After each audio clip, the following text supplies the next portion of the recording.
Subnautica 2, aside from being a building sim that contains small cutie patootie creatures, is a survival game.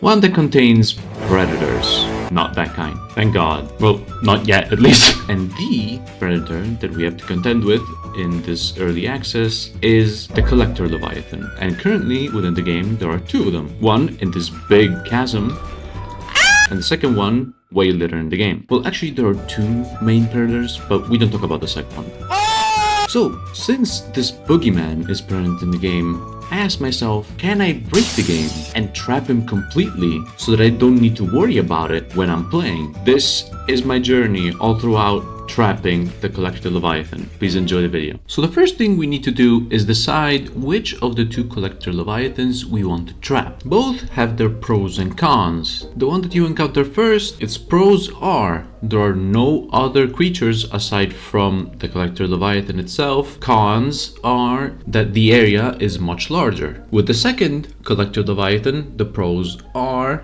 it's a much smaller area. Cons are there are a whole lot of other enemies. The balance of the two things is kind of in a standstill because both are kind of problems in their own way. But there are two reasons for why I chose to go for the first one. One, because it's less annoying to deal with, because more creatures means I would have to spend more time doing it. And two, because it's the more problematic one. When you encounter the first one, it's actually a boogeyman. So I thought trapping the first one would have a bigger meaning, a bigger impact. So now that the Collector Leviathan has been declared, we need to prepare. As I said, the area of the first Collector Leviathan is much larger than the second one. So we will likely need a lot of resources to trap him. And a lot of resources basically translates to a lot of titanium. Since to build structures, rooms and connectors, you need titanium and nothing else. But the supply of titanium in the game is of course limited. I decided to make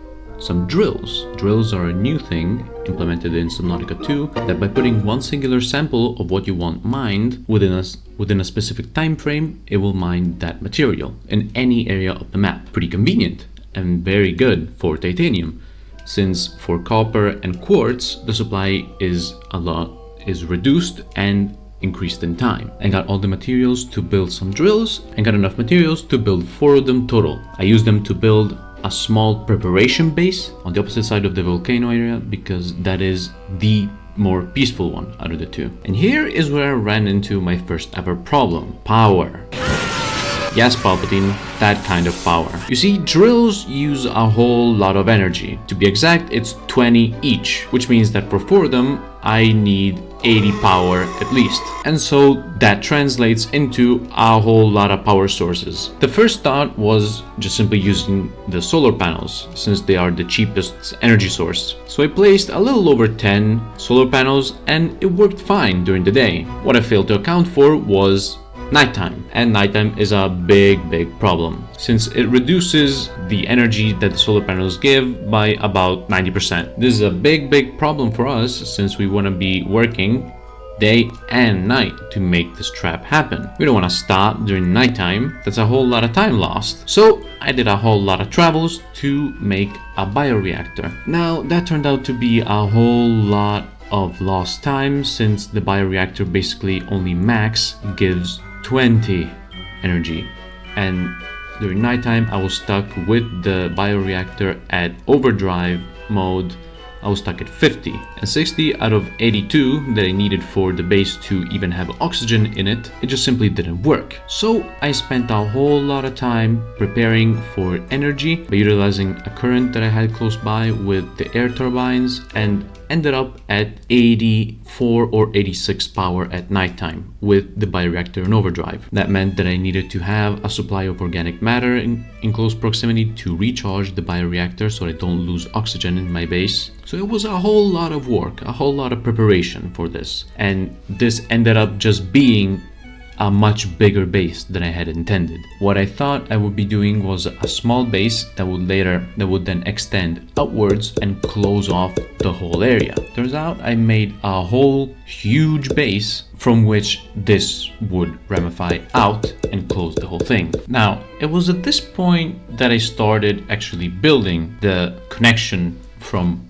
point A to point B, which meant from the observatory area back to the volcano area. And if I counted correctly, a corridor made from the connection pieces that cost 2 titanium each, going from my base completely back to the volcano area, costs exactly 102 titanium. To put it into perspective, a drilling titanium has a timer of 2 minutes to mine the whole thing, which results into about 10 per drill.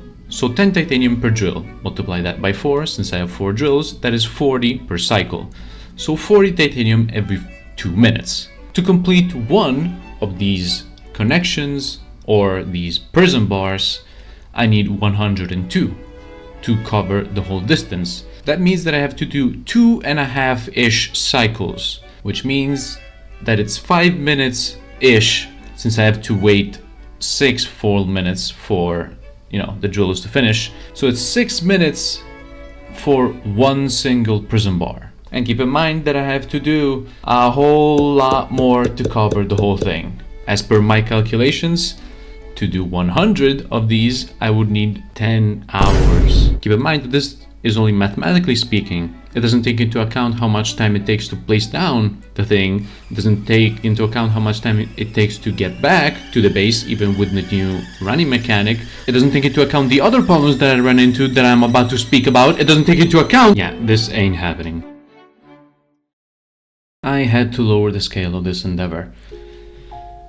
So my idea was to enclose the whole layer so that I trap the collector Leviathan below a certain level, so that when I traverse the area, I don't have to deal with him. I can just go above him and he doesn't disturb me. Now that obviously takes too much time to make because it's too big an area, and we already knew about this problem in advance. So lowering the scale of the whole thing could be a solution. My idea now was to not make a full enclosure, not make a jail, but make a trap that maybe I can lower the collector Leviathan into, so that while keeping him in there, I can maybe close off the trap and he just is simply trapped inside. So I got to work. I started building my trap. It was a slow process because to be more resource efficient, I stopped using the corridors, the connectors, and started extending walls, small walls.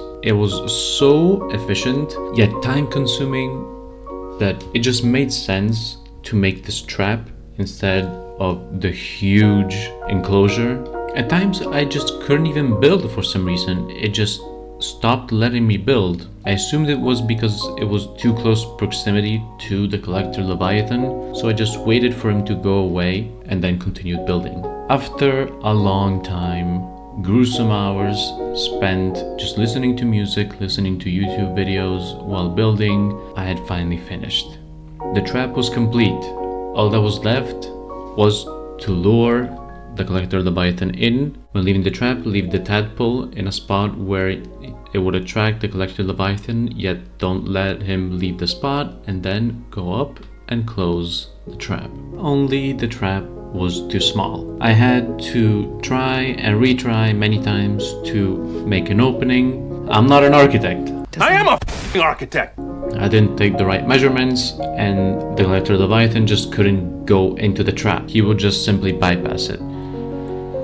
So I restarted the whole thing. I just completely deleted part of the old trap to make room and spend more and more time making it bigger, way bigger. And then came the final issue. You see, for some reason, aside from dropping your frames down to 10 frames per second, when the collector Leviathan is in close proximity, even if not hostile, you cannot build next to him. You cannot build in close proximity to the collector Leviathan at all. It just simply doesn't let you finish what you're trying to build. And I should have expected that, because while building, I had many iterations of this happening and just didn't register that it would happen even if it wasn't hostile. So it never clicked that I wouldn't be able to close the trap, even if I were to make the trap big enough for him to fit in it.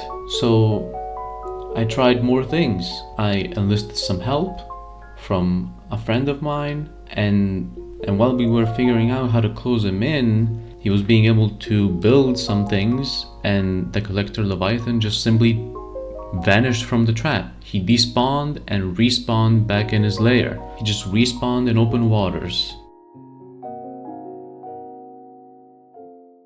So I guess that's it. Can you trap the collector Leviathan? I guess the answer is no, because if you try building around him, you just simply can't. And if you do manage to trap him somewhere, he will just simply respawn in freedom. Except I just couldn't live that down. There had to be a way that I could make this happen. And then it finally clicked in me. We've already figured out that on a big enough scale, it's theoretically possible, just concretely improbable. So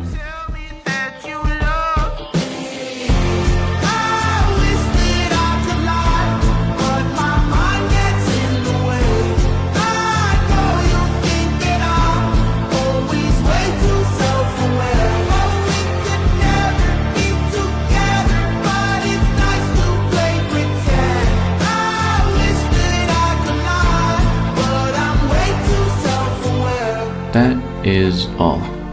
Thank you sincerely for watching the video all the way through, and that's it. Bye bye.